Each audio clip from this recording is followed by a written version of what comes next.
Happy Sunday, everybody.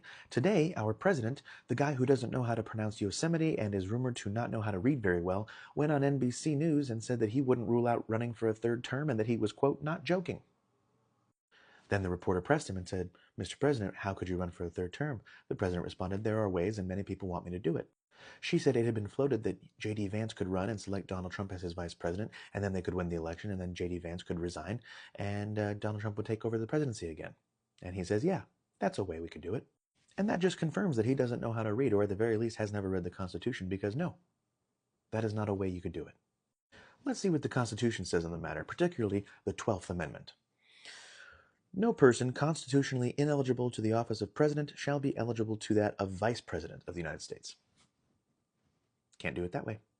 And right about now, his MAGA supporters like to tell me that, his first two terms were not consecutive, so he can run for a third term and win a consecutive third after his second because his first and second were consecutive. That's what the 22nd Amendment says.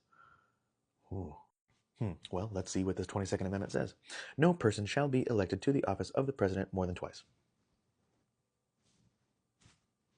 And right about now, that's when they say, okay, fine, we'll just do a constitutional amendment to make it so he can run. Fine. To do that, you're going to need 2/3 majority in both the House and the Senate, and then to be ratified by 3/4 of state legislatures. That's 38 states. You think there are 38 states in this country that want Trump to run for a third term? He didn't even win 38 states in the election. No.